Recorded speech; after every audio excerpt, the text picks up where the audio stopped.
Hey guys, welcome back in our YouTube channel commerce agenda. आज sample paper 3 का discussion करेंगे, जहां पर हम सैम्पल पेपर 1 और 2 के एमसीक्यूज ऑलरेडी कवर अप कर चुके हैं। आज वीडियो नंबर 3 रहेगा। जिसने अभी वीडियो नंबर 1 और 2 नहीं देखा है, प्लीज़ उनको जल्दी से देखें। और आज के वीडियो में फिर से अगेन हम 20-25 क्वेश्चन दोबारा डिस्कस करेंगे एमसीक्यू पर। आपको मैं बता देता हूँ, हम एक सीरीज यहाँ पर चला रहे हैं, जहाँ पर मैं आपके लिए एमसीक्यूज लेकर आया हूँ सैम्पल पेपर से।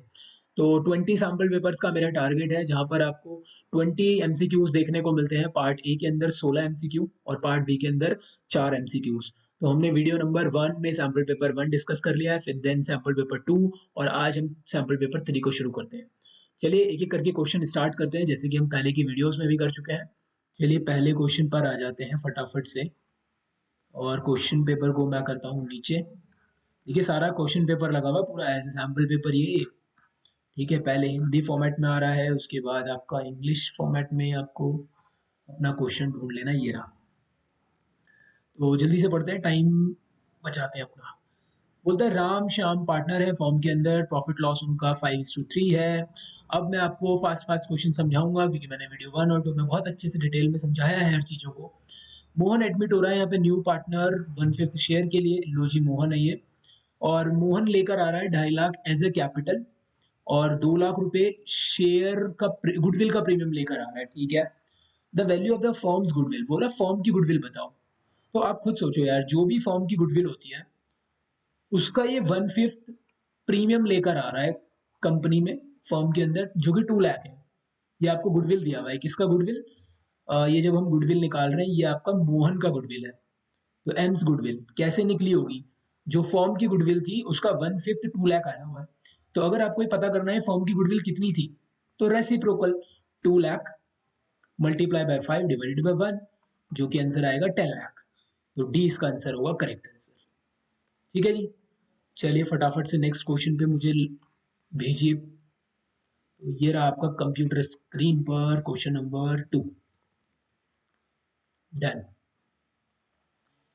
एमिली, क्या लिखा है ये? एमिली, फ्लोरा, जेनी 3 पार्टनर हैं, और ये पार्टनरशिप में 1 अक्टूबर को आए हैं। इनकी कैपिटल है 10 लाख ईच। तीनों ने 10 लाख 10 लाख 10 लाख रुपए एज ए कैपिटल फर्म में इन्वेस्ट किया है। The partnership deed provided interest on capital 10% per annum. उन्होंने जो कैपिटल इन्वेस्ट किया है उस पर उनको 10% का इंटरेस्ट मिलेगा, that is interest on capital. Firm ने अर्न किया नेट प्रॉफिट 7,05,000 का। ठीक है, कोई दिक्कत नहीं है उस साल। The amount of profit transfer to Amy's capital. तो बताओ कि एमी की कैपिटल में कितना, जो प्रॉफिट कितना ट्रांसफर किया जाएगा। ठीक है, तो यहाँ पे आपने P and L appropriation account बनाया होगा कई बार। तो आपको यहाँ पे नेट प्रॉफिट कितना दिया हुआ है? 7,50,000 नेट प्रॉफिट है आपका। ठीक है, इस प्रॉफिट में से सबसे पहले पार्टनरों को इंटरेस्ट ऑन कैपिटल दिया जाएगा, आईओसी। तो तीनों के इंटरेस्ट ऑन कैपिटल अगर मैं देखूं, तो फर्स्ट वाले की 10 लाख पर 10%, 1% की मैं निकाल के दिखाता हूँ आपको। 10 लाख का 10%, क्योंकि ये बिजनेस अक्टूबर में स्टार्ट हुआ था, तो 6 महीने का पैसा यहाँ पर, 6 महीने के लिए पैसा इन्वेस्टेड था उस ईयर के अंदर।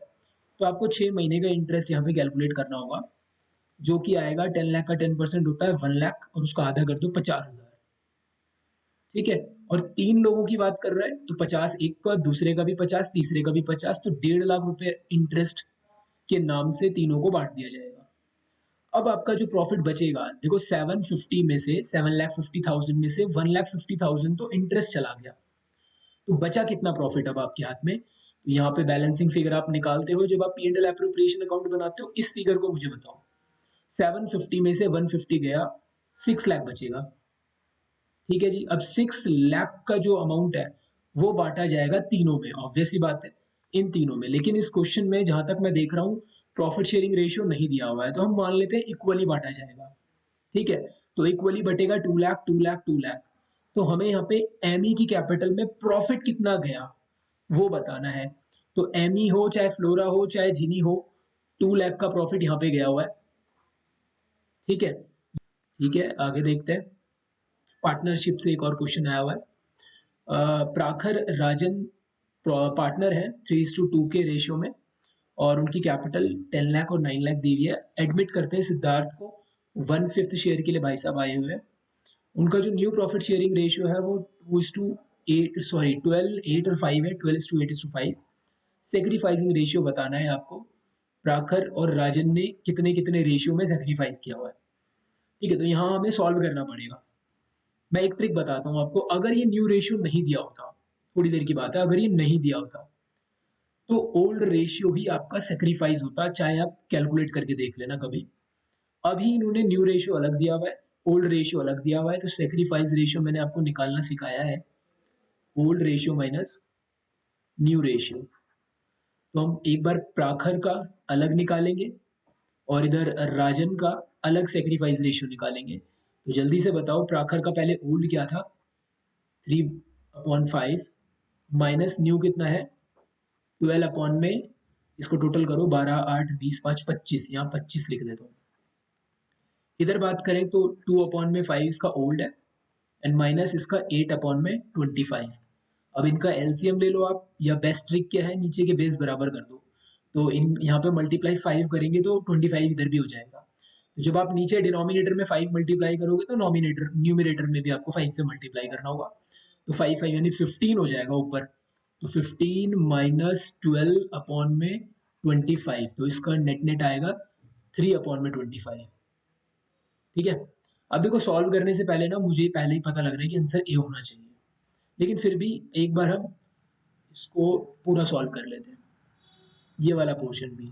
तो इस बार इधर भी हम नीचे 5 को 25 बनाने के लिए 5 से मल्टीप्लाई करेंगे, ऊपर भी नीचे भी। तो ये बनेगा आपका 10 माइनस 8। मैं थोड़े स्टेप कम कर रहा हूँ कैलकुलेशन के, ठीक है। तो ये आएगा आपका 2/25। तो आप खुद नोटिस करो, ये 2/25 ऊपर आया था 3/25। तो रेशियो कितना हुआ 3:2। Answer is a. बहुत बढ़िया, परफेक्ट। आगे चलो जी, रुकना नहीं है, बहुत सारे क्वेश्चन है, बहुत सारे क्वेश्चन है, हमें रुकना नहीं है और पेपर भी बहुत नजदीक है। क्वेश्चन नंबर 5, कबीर और लारा, वाओ, दो पार्टनर हैं जिनका रेशियो 5:3 है, परफेक्ट। मार्क भाई साहब यहाँ पे एडमिट हुए हैं, एक नया है 2/5 रेशियो, 2/5 शेयर में। Mark was to bring 2/5 of combined capital of Kabir and Lara after all adjustment are carried out.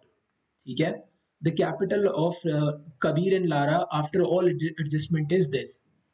ठीक है, तो यहाँ पर कभी मार्क को बोला गया है कि आपको जो कैपिटल लानी है वो हम दोनों की जो एडजस्टमेंट के बाद की जो कैपिटल है उसका टोटल करो और उसका 2/5 निकालो, वो कैपिटल लेकर आनी है।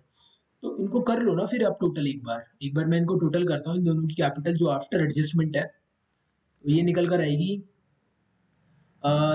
15 लाख और इसका 2/5 निकाल दो, तो 5 3 जा और 3 2 जा 6 लाख। तो इसका आंसर तो यार तो बड़ा आसान क्वेश्चन था, सी आंसर है इसका। जैसा बोला था बस वैसा कर दिया मैंने, अपना दिमाग कुछ नहीं लगाना है। ठीक है जी, जो क्वेश्चन की डिमांड है वो आपको वहां पे करके दे देना है, क्वेश्चन सर्वे सर्वा। ठीक है, क्वेश्चन की इज्जत करो, जो पूछ रहा है बस उतना जवाब दे दो। Question number 6, question number 6,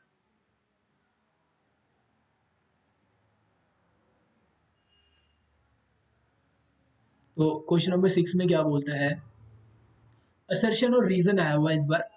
partner salary is debited to profit and loss appropriation account and not to P&L account. बिल्कुल सही बात है, पार्टनर्स से रिलेटेड जितने भी हमारे खर्चे होते हैं, इनकम होती है, वो हमारे को P&L अप्रोप्रिएशन अकाउंट में दिखाने होते हैं, ना कि P&L अकाउंट में। P&L अकाउंट में सिर्फ और सिर्फ बिजनेस से रिलेटेड इनकम और एक्सपेंसेस मेंशन किए जाते हैं। ठीक है, नीचे वाली स्टेटमेंट को हम इंडिविजुअली देखते हैं एक बार।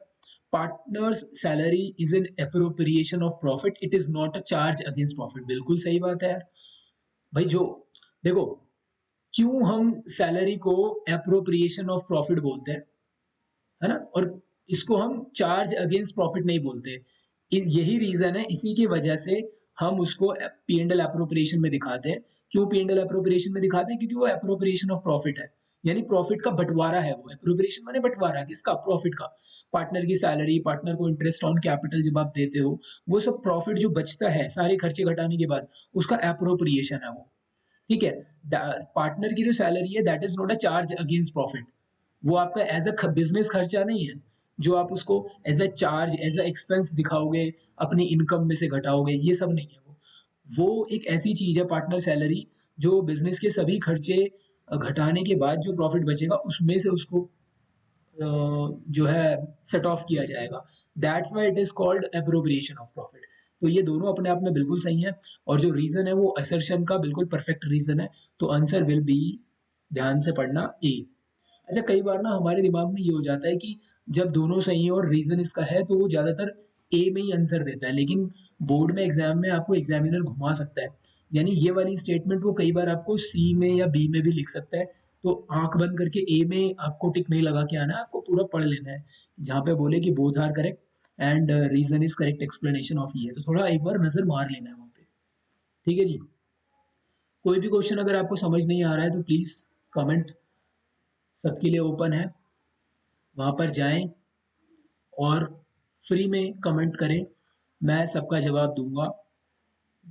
ठीक है जी। एग्जाम से पहले जो भी बच्चा कमेंट करके पूछेगा सबका जवाब मिलेगा। नीरू पूजा दो पार्टनर हैं, बड़ी अच्छी बात है, कोई दिक्कत की बात ही नहीं है। जिनका प्रॉफिट शेयरिंग रेशियो 4:3 है। Firm on an average profit 5 lakh का उनका एवरेज प्रॉफिट है during the last few years का, कुछ सालों का एवरेज प्रॉफिट दिया हुआ है। The normal rate of return, ठीक है, सिमिलर बिजनेस का 10% है। मतलब अगर आप इसी की तरह किसी और बिजनेस में पैसा लगाते हैं तो वहां से जो आप आरओआई कमाते हैं, रेट ऑफ रिटर्न या जो भी आपका निकलता है वो 10% का है। एवरेज सुपर प्रॉफिट आपको दिया हुआ है यहाँ पे 4 लाख का। आपसे पूछ रहा है कैपिटल एम्प्लॉयड कितनी होगी। देखो यार, ये वर्ड्स घूम फिर के हमें ना, जब हम गुडविल की कैलकुलेशन करते हैं तो वहां पे हमारे पास एक एवरेज प्रॉफिट मेथड होता है, सुपर प्रॉफिट मेथड होता है, कैपिटलाइजेशन मेथड होता है। ठीक है। हालांकि यहाँ पे सुपर प्रॉफिट आपको दिया हुआ है तो गुडविल तो हमें खैर नहीं निकालनी है, हमें तो कैपिटल एम्प्लॉयड निकालना है। तो आप खुद सोचो सुपर प्रॉफिट निकलता कैसे है। तो सुपर प्रॉफिट निकलता है जो भी आपका एवरेज प्रॉफिट है उसमें से माइनस करो जो आपका नॉर्मल प्रॉफिट है। ठीक है। एवरेज प्रॉफिट का मतलब जो आप कमा रहे हो रेगुलर बेसिस पे, on an average E per year आप जो कमा रहे हो। नॉर्मल प्रॉफिट का मतलब है जो हर कोई कमा सकता है इस तरीके के बिजनेस को करने पर। तो नॉर्मल प्रॉफिट कैसे निकलता है? जो भी आप बिजनेस में पैसा लगाओगे, मतलब कैपिटल लगाओगे, that is also known as capital employed, उसका 10%, उसका 10% ये आपका आएगा नॉर्मल प्रॉफिट। ठीक है। अगर मुझे नॉर्मल प्रॉफिट मिल जाए तो मैं ऊपर रख सकता हूँ, लेकिन मुझे ऊपर सुपर प्रॉफिट दिया हुआ है पहले से ही, कितने का? 4 लाख का। अब खुद सोचो, यहाँ से आपको नॉर्मल प्रॉफिट मिल जाएगा, 5 लाख में से कितना घटाऊं कि 4 लाख आ जाए? 1 लाख। तो मेरा नॉर्मल प्रॉफिट 1 लाख है। यहाँ पे मैं इसको पुट करता हूँ क्योंकि मुझे पूछा हुआ है कैपिटल एम्प्लॉयड, तो कितने का 10%? 1 लाख। या तो इसको रिवर्स कर दो, कितने का 10%? 1 लाख। ऑब्वियस सी बात है 10 लाख का। तो यहाँ पे कैपिटल एम्प्लॉयड कितनी आएगी? 10 लाख की। ये रो जी आपका आंसर आ गया ऐसे ऐड बैक करने से। तो इसका आंसर डी होना चाहिए यहाँ पे, 10 lakh is the correct answer है। नेक्स्ट 8, 8 आते हैं। रीमा मीशा 3 लोग हैं यहाँ पे और एक ये शिखा है। इनका प्रॉफिट शेयरिंग रेशियो 8:7:5 है। 1 अक्टूबर को, देखो जब भी ऐसी डेट आती है ना ईयर के मिड की डेट, क्योंकि ईयर हमारा फाइनेंशियल ईयर अप्रैल से शुरू होता है, और जब भी अक्टूबर आता है तो आपको बिल्कुल अलर्ट हो जाना है क्योंकि वहां पे पार्शियली कैलकुलेशन करनी पड़ती है हमें। रीमा ने क्या किया है, रीमा ने एक लोन दिया है, 5 लाख रुपए का फर्म को लोन दिया है। तो अब फर्म को उसको ब्याज देना होगा, इंटरेस्ट देना होगा, है ना? कुछ ऐसे ही लग रहा है मेरे को, तो फीलिंग ऐसी आ रही है। There is no partnership deed, बस समझ में आ गया मेरे को। तो जब भी पार्टनरशिप डीड नहीं होती तो जो भी पार्टनर एडवांस लोन हमें देते हैं उस पर हमें 6% का इंटरेस्ट पे करना होता है। ये बात पढ़ी है आपने? पार्टनरशिप एक्ट के अंदर लिखा हुआ है कि अगर पार्टनर लोगों ने अपनी पार्टनरशिप डीड में इसके ऊपर कोई भी इंटरेस्ट तय नहीं किया हुआ है तो बाय डिफॉल्ट 6% का इंटरेस्ट उस पार्टनर को हमें देना होता है ना?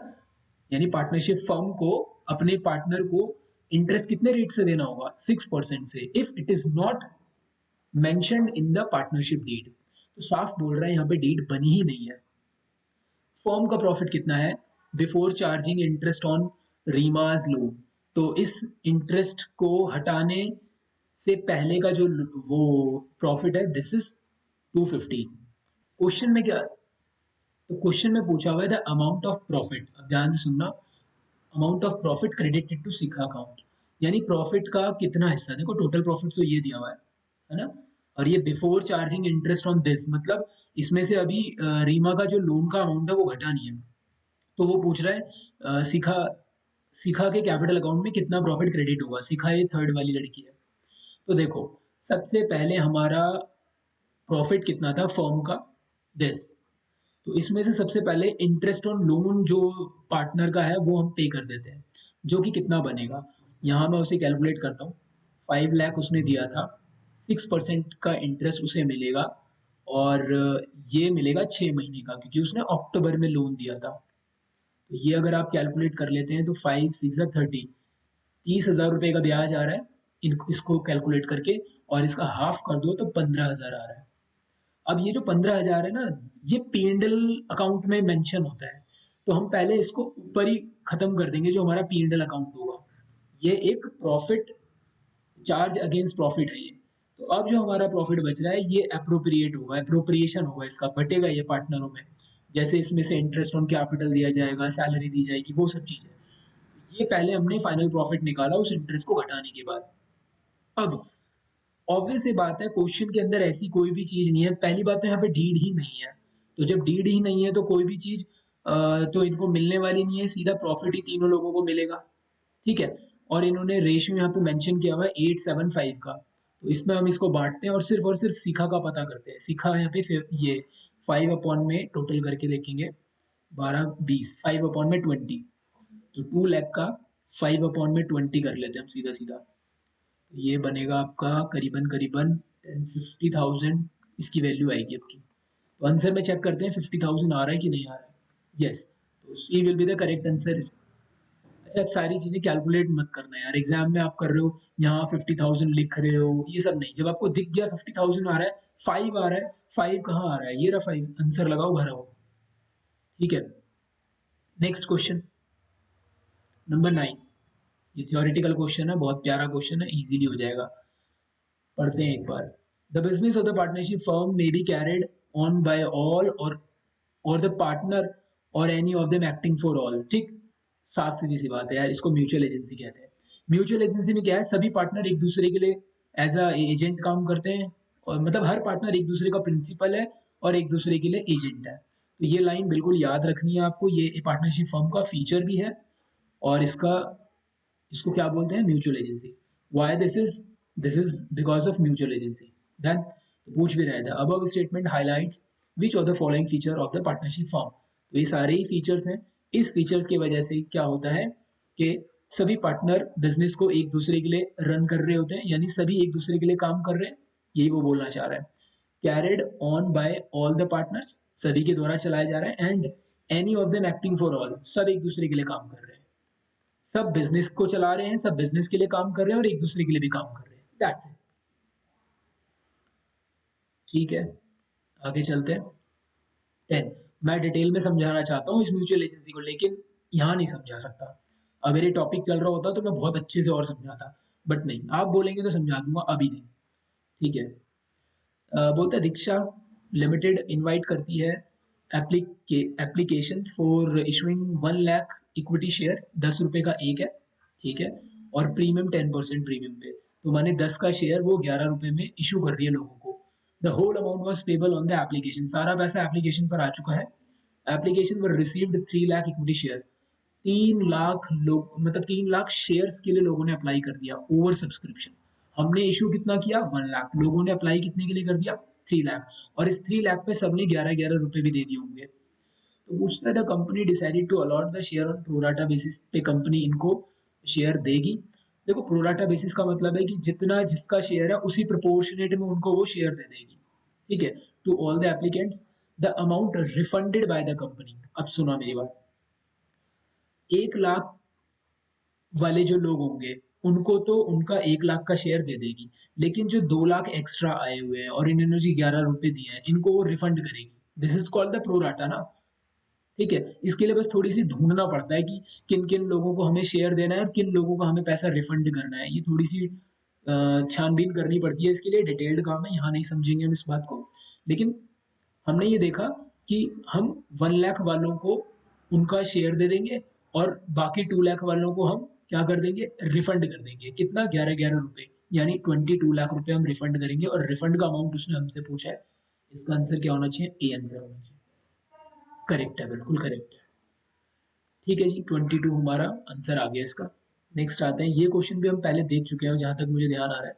पढ़ लेते हैं एक बार। The portion of called up capital which has been actually received. देखो, आपने लोगों से मान लो 10 रुपए मांगे, this is the called up capital, लेकिन उन्होंने आपको पे करा सिर्फ और सिर्फ 6 रुपीज, तो this is the paid up capital. तो आपसे वो वही पूछ रहा है जो लोग एक्चुअली में जो आपको रिसीव्ड हुआ है लोगों से, या जो लोगों ने पे करा है अपनी तरफ से, एक ही बात है, उस पैसे को क्या बोलते हैं? तो उसको पेड अप कैपिटल बोलते हैं। ठीक है, this was the called up capital, और उसमें से जितना आपको रिसीव्ड हो गया है वो आपका पेड अप कैपिटल है, और 4 रुपए जो नहीं हुआ ये अनपेड कैपिटल है। ठीक है, कुछ कुछ तो छोटे छोटे क्वेश्चन आते हैं जो इजीली आपने कॉन्सेप्ट अगर पढ़े हुए ना तो हो जाते हैं। आगे बोलता है 13 क्वेश्चन पे, ऑन 1 अप्रैल को ब्राइट लिमिटेड ने 20,000 डिबेंचर इशू करे 11% वाले 100 रुपीज ईच प्रीमियम पर, और रिडीम होंगे ये दोबारा से प्रीमियम पे। समझ रहे हो? तो loss on issue of debenture कितना हुआ? तो loss on issue of debenture कौन सा होगा? ये वाला, ये जो फ्यूचर में आपको 10% एक्स्ट्रा देना है ना, वो आपका लॉस है। तो 20,000 डिबेंचर्स थे, फेस वैल्यू इसकी कितनी है? 100 रुपीज ईच। ठीक है, तो ये कितना बना? 2 लाख हुआ शायद, नहीं 2 लाख नहीं, 20,000, ये 20 लाख हुआ। और 20 लाख का जो 10% आप फ्यूचर में दोगे, that is your loss on redemption ना, loss on issue of redemption. 20 lakh का 10% होगा 2 लाख रुपए। इसका आंसर क्या होगा आपका? ए। बहुत इजी था, इसका ये पार्ट देख लेते हैं। देखो, अगर आप सारी वीडियोस देखेंगे ना तो आपको फायदा क्या होगा। अब ये क्वेश्चन किसी और तरीके से पिछले वाले में था और इस वाले में एक दूसरे तरीके से, तो ये चीजें आपकी कवर अप हो जाएगी। एक क्वेश्चन आपको किसी भी तरीके से पूछ लेगा, आप उसे अटेम्प्ट कर लेंगे आराम से। बोलता है मिनिमम सब्सक्रिप्शन बताओ। जब भी ये देखो ना 90% याद आना चाहिए, लेकिन यहाँ पे 90% ऑलरेडी क्वेश्चन में दिया हुआ है। Minimum subscription for allotment of the shares as per the SEBI, SEBI की फुल फॉर्म याद कर लेना, can not be less than 90% of which capital. समझ रहे हो? तो इसका इसका आंसर होगा आपका बी, इशूड कैपिटल। माने मैं बताता हूँ, मान लो आपने शेयर इशू करे, लेट्स से 1 लाख, और एक शेयर 10 रुपए का है, तो आप कितना लोगों से पैसा डिमांड कर रहे हो? 10 लाख रुपए मांग रहे हो। ठीक है, आपने 1 लाख शेयर इशू करा था, लेकिन लोगों ने आपके इस शेयर में इंटरेस्ट नहीं दिखाया, और मान लो उन्होंने 80% लोगों ने आपके शेयर को लिया, मतलब 80,000 शेयर ही आपके अभी लोगों ने सब्सक्राइब करे, तो ये डील सेबी कैंसिल कर देगा। सेबी कहेगा नहीं, आप शेयर इशू नहीं कर सकते। कब कर सकते हैं? कम से कम 90% शेयर आपके सब्सक्राइब्ड होंगे तब। तो जितना भी आपने इशू किया है उसका इशूड कैपिटल का 90% मिनिमम जो है सब्सक्रिप्शन होना चाहिए, उससे कम नहीं हो सकता। Can not be less than 90% of issued capital. समझ गए बात को? नेक्स्ट देखते हैं। 14 क्वेश्चन हमने कवर अप कर लिया अभी, नहीं 13 कर लिया, 14 पे तो आएंगे। यहाँ पे आते हैं पार्ट ए। शिवालिक लिमिटेड ने इशू किया डिबेंचर, 7% वाला डिबेंचर है, 100 रुपए ईच, डिस्काउंट पे। कितने का डिस्काउंट है? 5%। Discount on issue of debenture, ये बार बार आ चुका है question. 1 lakh rupees was completely return of through the statement of P&L account. On issue of debenture, debenture account was credited with. अबे ये तो सिंपल है यार, कितना इजी क्वेश्चन है। अब इजी तो वैसे तो ये इजी है, वो यूं पूछ रहा है जब आप जनरल एंट्री मारते हैं तो डिबेंचर अकाउंट कितने से होगा क्रेडिट, तो डिबेंचर अकाउंट में फेस वैल्यू जाती है। जब आप यहाँ पे डिबेंचर अकाउंट क्रेडिट करते हो, परसेंटेज डिबेंचर जो भी है, तो अब हमें यहाँ पे फेस वैल्यू निकालनी पड़ेगी। फेस वैल्यू दिया 100, नंबर ऑफ डिवेंचर नहीं दिया, वहां फंसा दिया। कोई नहीं, डिस्काउंट से पता करते हैं। 5% का डिस्काउंट है जो कि कितना है, 1 लाख रुपीज का। तो सोचो, जो आपकी फेस वैल्यू थी, ठीक है, उसका 5% ही तो डिस्काउंट निकलेगा, जो कि 1 लाख निकला हुआ है। तो कितनी फेस वैल्यू रही होगी है, तो इस 5% को नीचे डिवाइड ले जाओ 1 लाख का, कितना आएगा, ये आएगा कितना आएगा यार, 20 लाख आएगा ये ना। तो 20 लाख का फेस वैल्यू रहा होगा। तो यहाँ पे आंसर सीधा 20 लाख है, दैट्स इट, खत्म करो, ये सब भी करने की जरूरत नहीं है इसमें। तो 20 लाख का फेस वैल्यू था, जिसका 5% डिस्काउंट दिया होगा, तो 1 लाख रुपीज आ रखा है यहाँ पे।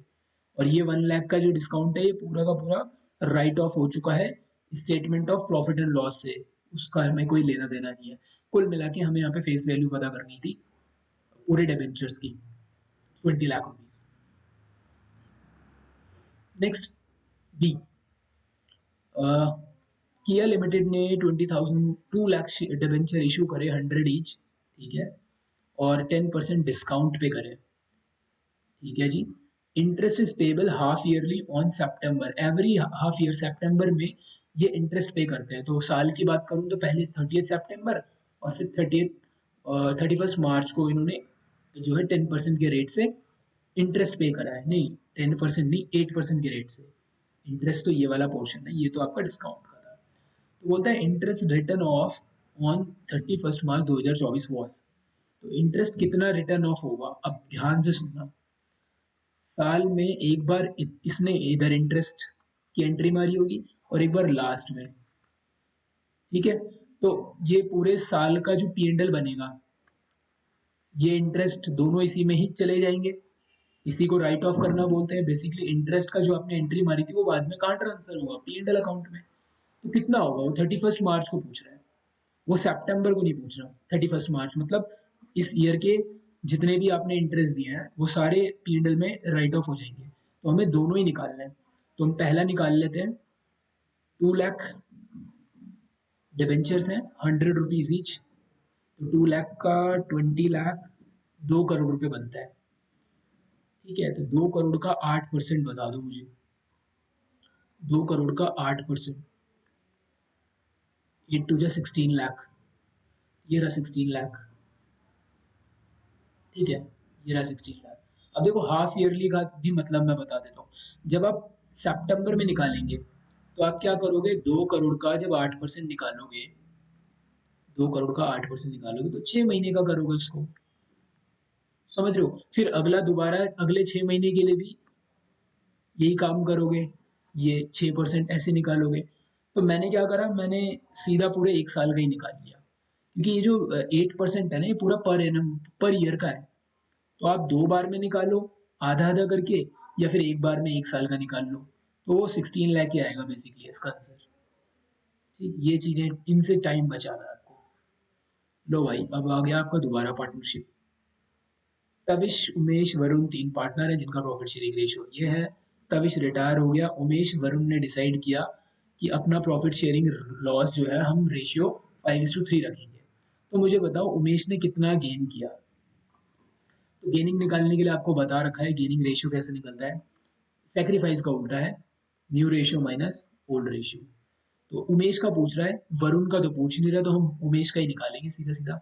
न्यू रेशियो उमेश का बता दो कितना है यहाँ पे, ये रहा उमेश का न्यू रेशियो 5/8, ठीक है।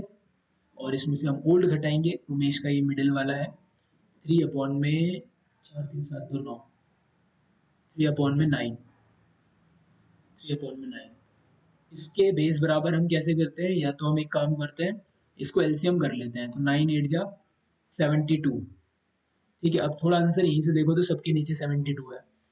अब इसको क्रॉस कर लेते हैं मल्टीप्लीकेशन, या जिस भी तरीके से आप सॉल्व करते हो। मैं ये सॉल्व करना नहीं सिखाऊंगा आपको, आपको लगता है कि सिखाना है तो आप मुझे कमेंट कर देना, तो मैं आगे की वीडियो में आपको ये सिखाता भी चलूंगा साथ साथ।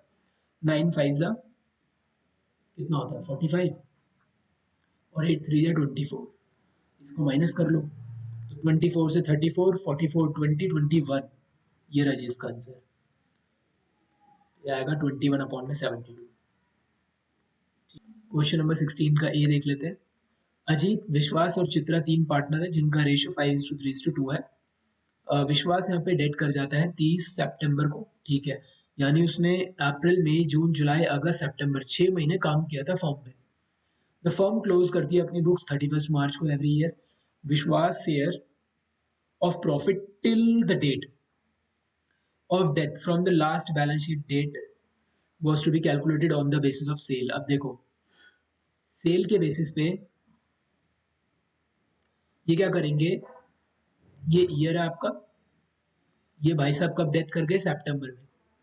तो अब हमें इन्हें प्रॉफिट देना है, इतने इतने मंथ का प्रॉफिट। P&L सस्पेंस के नाम से आप कैलकुलेट करते हैं ना, ये जो प्रॉफिट है ये पिछले साल की सेल्स के बेस पे कैलकुलेट किया जाएगा, ये इतने महीने का प्रॉफिट जो है। तो sale for the year ended 31 March 2024। अच्छा, कौन सा साल, जो मार्च 24 में खत्म हुआ है, मतलब 23-24 की बात कर रहे हैं हम। तो 24-25 में है ना हमारा ईयर जो है, क्योंकि 30 सितंबर 2024 को इसकी डेथ हुई है, तो ये वाला ईयर 25 में जाके खत्म होगा मार्च। तो हम 24-25 में हम रनिंग ईयर है हमारा, ये हमारा 24-25 ईयर है। ऊपर यहाँ लिख देता हूँ मैं 24-25। तो इससे पिछले साल की जो सेल है वो इन्होंने दी है 24 लाख की। एंड द फ्रॉम 1 अप्रैल से 31 तक की जो सेल है वो 15 लाख की है। मतलब प्रीवियस ईयर जो सेल थी पूरे साल की वो 24 लाख है, पूरे साल की सेल, ठीक है, पूरे साल की सेल। लेकिन इसमें 6 महीने, पिछले वाले 6 महीने की जो सेल बात कर रहा हूँ वो सिर्फ और सिर्फ 15 लाख की। अब बोल रहा प्रॉफिट जो है पिछले ही साल का वो 2,40,000 है, मतलब जो पिछले साल जो प्रॉफिट हुआ था वो 2,40,000 का हुआ था। तो इसके बेसिस पर हमें, इस सेल के बेसिस पर हमें इस बार का प्रॉफिट निकालना है, विश्वास का, जो हमें उसकी डेथ तक का प्रॉफिट बनता है वो निकालना है। तो देखो, जब आपने पूरे साल सेल करी 24 लाख की, तो आपको प्रॉफिट हुआ 240 का। सुनना, तो आपको साफ दिखाई दे रहा है कि 10% का प्रॉफिट होता है, ठीक है। माने जो आपका प्रॉफिट रेशियो है वो 10% का है। आपने सेल करी 24 लाख पूरे साल में, तो आपको प्रॉफिट कितना हुआ, 240 पूरे साल में। तो अगर आपने इन 6 महीने में 15 लाख की सेल करी तो आपको कितना प्रॉफिट होगा, ऑब्वियस 1.5 लाख का प्रॉफिट होगा। बस इसी 1.5 लाख के प्रॉफिट को हम इन अपने वाले इस ईयर के जो 6 मंथ है उसका प्रॉफिट मान लेते हैं। ये हमारा 1.5 लाख का प्रॉफिट हुआ, हम ऐसा मान लेते हैं। हमने कैसे निकाला, सेल्स के बेसिस पे। तो हमारा जो प्रॉफिट है वो 1.5 लाख है, पूरी फर्म का 6 महीने का 1.5 लाख। अब हमें इस भाई साहब का हिस्सा देना है। इस भाई साहब का हिस्सा इस 1.5 लाख में कितना बनेगा, ये 3/10 बनेगा, 3/10 बनेगा। तो आप इसे कैलकुलेट करो, तो ये बन के आ रहा है करीबन करीबन 45,000 का इसका हिस्सा बन के आ रहा है। तो 45,000 इसमें आंसर सी बन रहा है। ऐसे निकालना है सेल्स बेसिस पे। तो पूरे साल की सेल दी थी, प्रॉफिट कितना हुआ उस सेल पे, परसेंटेज आपको दिख जाएगा 10%, ठीक है। नहीं तो निकालना चाह रहे हो तो ऐसे निकाल लेना, 2,40,000 का प्रॉफिट है ओवर द 24 लाख की सेल पर इंटू 100, तो परसेंट आएगा 10%। तो अब आपको पता लग रहा है कि मेरी परसेंटेज, प्रॉफिट परसेंटेज कितना कर रहा हूँ मैं सेल का। तो आपको अगर बोला जा रहा है कि 6 महीने में 15 लाख की सेल हुई है, तो बस उसी हिसाब से, उसी प्रोपोर्शनेट में आपने प्रॉफिट किया होगा 10% के हिसाब से, 1.5 लाख रुपए। वही 1.5 लाख आपको इस साल इस्तेमाल कर लेना है। तो अगला, अगला है ईशा, जूली और कविता 3 पार्टनर है जिनका रेशियो 3:1 है।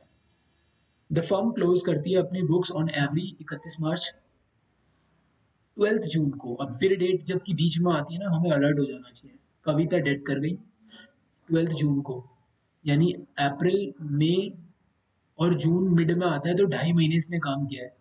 Her share in the profit from the last balance sheet till the date of death calculated on the basis of the last year profit. इससे जो पिछला क्वेश्चन था, जो चॉइस अभी करी हमने, वो सेल्स बेसिस पे है, लेकिन ये किस बेसिस पे कैलकुलेट होगा, पिछले साल के प्रॉफिट के बेस पे। अब लास्ट ईयर का प्रॉफिट आपको ऑलरेडी दिया हुआ है 6 लाख रुपए, बात खत्म। इस साल का भी प्रॉफिट कितना माना जाएगा, 6 लाख माना जाएगा। और क्योंकि ये पूरे साल का प्रॉफिट है तो हमें पहले उतने महीने का प्रॉफिट लेकर आना पड़ेगा। तो अब इसको हम 2.5 महीने मान लेते हैं मोटा मोटा, तो 2.5 अपॉन में 12 कर देते हैं। और इनका रेशियो कितना है कविता का, 1/6। 1/6 रेशियो। तो इसको सॉल्व कर लेते हैं। ये 6 इसको काटेगा 1 लाख पर, ठीक है। ये इसको 0 कर देते हैं, नीचे 0 लगा देते हैं, और 25 लाख अपॉन में 120। अब इसको काटा पीटी करो। यहाँ पे ना यार एक काम करते हैं, 2.5 महीना नहीं लेकर, जो क्योंकि डेज है ना, डेज में ही कन्वर्ट करते हैं इसको। थोड़ा ये गलती हो गई, इसको ठीक कर लेते हैं। 1 मिनट, इसको यहाँ पर ये थोड़ा चेंज कर रहा हूँ मैं। तो हम 2.5 लाख मतलब 2.5 महीने ना लेकर डेज गिन लेते हैं। तो अप्रैल में 30 डेज, और मई में 31 डेज, जून में 12 डेज, कितना हो रहा है? 73 डेज आउट ऑफ 365 ले लेते हैं।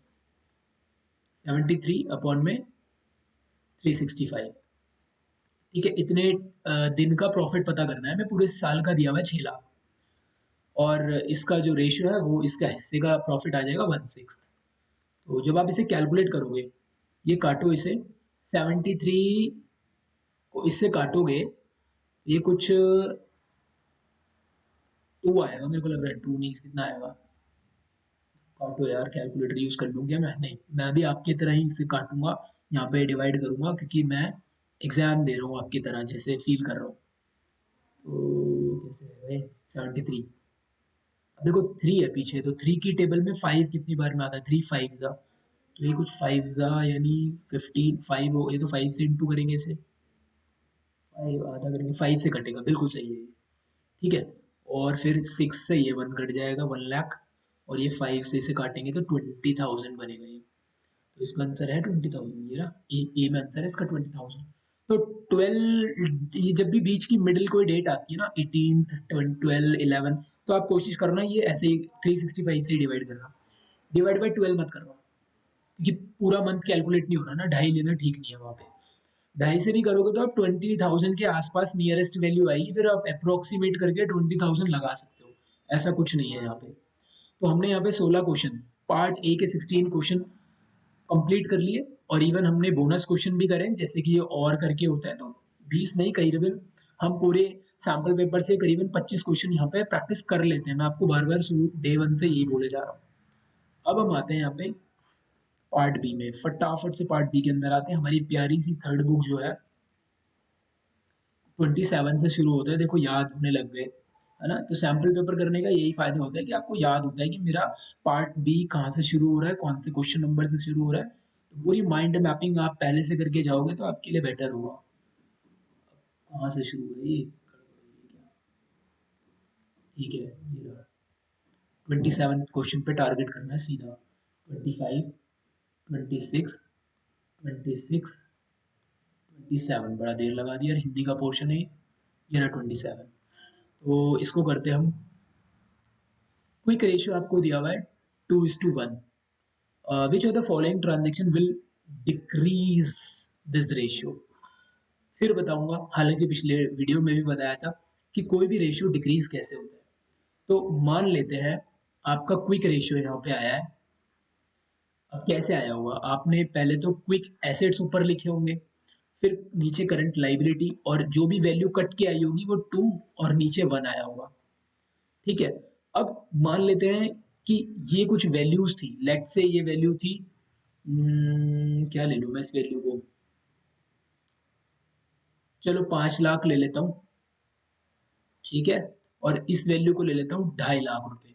तो जब आप इसे कट करोगे तो ये 2/1 ही आएगा। लेकिन अगर मैं आपसे पूछूं कि ये रेशियो डिक्रीज कैसे होगा, तो डिक्रीज कैसे होगा, इसके दो रीजन है। या तो आप ऊपर वाली वैल्यू में कुछ कम कर दो और नीचे कुछ मत करो, या फिर आप नीचे वाली वैल्यू को बढ़ा दो और ऊपर कुछ मत करो। समझ रहे हो ना? माने नीचे वाली वैल्यू बढ़नी चाहिए। अब वो बढ़ेगी कैसे? या तो इसको बढ़ा ही दो सीधा सीधा, या तो इसको ऐसे रख के ऊपर वाले को कम कर दो। तो ये दो वजह से आपका जो रेशियो है वो डाउन हो जाता है, डिक्रीज हो जाता है। सेम अगर वो इंक्रीज का पूछे तो ऊपर वाले को कुछ उसमें ऐड कर दो, नीचे वाले को एज इट इज रहने दो, या फिर ऊपर वाले को ऐड नहीं कर रहे हो तो नीचे वाले को घटा दो। ऑब्जर्वेशन करो। तो अब हमें यही बताना है कि इनमें से कौन सी ट्रांजेक्शन की वजह से ये डिक्रीज हो जाएगा क्विक रेशियो। तो क्विक रेशियो का मतलब सबसे पहले सभी करंट एसेट में से अपना स्टॉक हटा दो और अपने प्रीपेड एक्सपेंस हटा दो। ठीक है, यही होता है ना इसका मतलब, प्रीपेड एक्सपेंस हटा दो। तो ऐसे करंट एसेट्स जो स्टॉक और प्रीपेड एक्सपेंस के अलावा बचे हुए करंट एसेट्स, नीचे तो करंट लायबिलिटी है ही। पहला पढ़ते हैं, पेमेंट ऑफ आउटस्टैंडिंग सैलरी। आपने आउटस्टैंडिंग सैलरी पे करी तो आपका कैश कम हुआ, मतलब आपकी करंट एसेट्स में कुछ डाउन आया होगा, और आपकी आउटस्टैंडिंग सैलरी करंट लायबिलिटी में भी डाउन आया होगा। तो दोनों ही जगह घटा, ऊपर भी घटा नीचे भी घटा, इससे तो हमारा रेशियो डिक्रीज नहीं करेगा। दूसरा, cash received from debtor. Debtor से आपको पैसा मिला तो इससे आपके करंट एसेट इंक्रीज हुए होंगे, और डेटर से पैसे मिले और डेटर आपकी कम हो गए होंगे क्योंकि वो भी करंट एसेट का पार्ट है, तो इससे भी फर्क नहीं पड़ेगा। Sale of goods at profit, आपने गुड्स बेचा तो गुड्स बेचने से आपका स्टॉक पे फर्क आया होगा एक तो, क्योंकि गुड्स बेच रहे हो तो स्टॉक कम हुए होंगे, और मान लो कैश में बेच रहे हो या उधार बेच रहे हो एज ए डेटर, तो दोनों ही केस में आपकी करंट एसेट में इजाफा होगा और स्टॉक कम। अब देखो, करंट एसेट बढ़ रहा है, अब स्टॉक से हमें कोई लेना देना नहीं है क्योंकि वो तो हमने ऑलरेडी बाहर कर दिया है। सिर्फ ऊपर की चीज बढ़ रही है, नीचे की वैसी है, तो इससे भी डिक्रीज नहीं होगा। बचता है लास्ट, गुड्स खरीदे कैश में। तो एक तो आपका कैश यहाँ से माइनस करंट एसेट में से कम हुआ होगा, और स्टॉक इंक्रीज हुआ होगा, लेकिन स्टॉक इंक्रीज हो कुछ भी हो उससे हमें लेना देना नहीं क्योंकि वो हमारे करंट एसेट के पार्ट नहीं है क्विक रेशियो के केस में। तो कैश कम हुआ मतलब करंट एसेट डाउन, ऊपर वाली चीज में गिरावट आई है, नीचे की चीज वैसे की वैसी है। तो ये एक इकलौता केस है जिसकी वजह से हमारा क्विक रेशियो डिक्रीज हो जाएगा। ठीक है, ऐसे एनालिसिस करिए एक एक करके। ठीक है, चलते हैं, 27 हो गया हमारा, 28 पे आते हैं फटाफट से। ये लो जी, 28। 28 क्वेश्चन है, दो स्टेटमेंट है, करेक्ट और इनकरेक्ट ही बतानी है। Snow limited made a net profit, इन्होंने नेट प्रॉफिट किया 5 लाख का after taking into consideration interest on investment 1 lakh. ये जो प्रॉफिट है, इंटरेस्ट ऑन इन्वेस्टमेंट कंसिडर करके ये 1 लाख आया हुआ है। और operating profit before working capital changes would be 4 lakh. अब देखो यार, आपने जब P&L बनाया होगा तो आपका प्रॉफिट 5 लाख आ रहा है, लेकिन इसमें इनकम साइड में 1 लाख का इंटरेस्ट ऑन इन्वेस्टमेंट भी है। ये तो P&L की बात है, लेकिन जब हम इस P&L को ऑपरेटिंग एक्टिविटी में बदलते हैं तो हमें ये वाली इनकम को नहीं लेना होता है क्योंकि ये इन्वेस्टिंग एक्टिविटी का पार्ट है, ऑपरेटिंग एक्टिविटी का पार्ट नहीं है। ठीक है, ये ऑपरेशनल इनकम नहीं है, आपने इंटरेस्ट कमाने के लिए बिजनेस नहीं खोला, आप तो सेल कर रहे हो ना अपने गुड्स को, तो ये वाली इनकम हमें हटानी पड़ेगी। जब हम इसको हटाएंगे तो हमारा जो ऑपरेटिंग प्रॉफिट है वो कितना हो जाएगा, एग्जैक्टली 4 लाख हो जाएगा, क्योंकि 5 लाख जो हमें दिख रहा है वो P&L अकाउंट में दिख रहा है, लेकिन जब हम कैश फ्लो की नजर से देखेंगे तो वो रियली में 5 लाख का प्रॉफिट नहीं है, वो 4 लाख का प्रॉफिट है, क्योंकि ये इनकम यहाँ मेंशन नहीं, ये इनकम इन्वेस्टिंग का पार्ट है। तो ये बात बिल्कुल सही बोल रहा है, ये 4 लाख ही रहेगा। दूसरा, टू कैलकुलेट ऑपरेटिंग प्रॉफिट को कैलकुलेट करने के लिए before working capital changes interest on investment is subtracted from net profit because it is non operating income. ये बात तो सही है कि नॉन ऑपरेटिंग इनकम है ये, है ना, और ऊपर से ये बात भी सही है कि इसको ठीक करने के लिए क्या किया जाएगा, सब्ट्रैक्ट। क्यों, क्योंकि इस 5 लाख में से 1 लाख हटाया तभी तो 4 लाख आया होगा। तो ये बात भी अपने आप में सही है, बोथ स्टेटमेंट इज ट्रू। बढ़िया था यार ये क्वेश्चन, मजा आ गया इस क्वेश्चन को करके।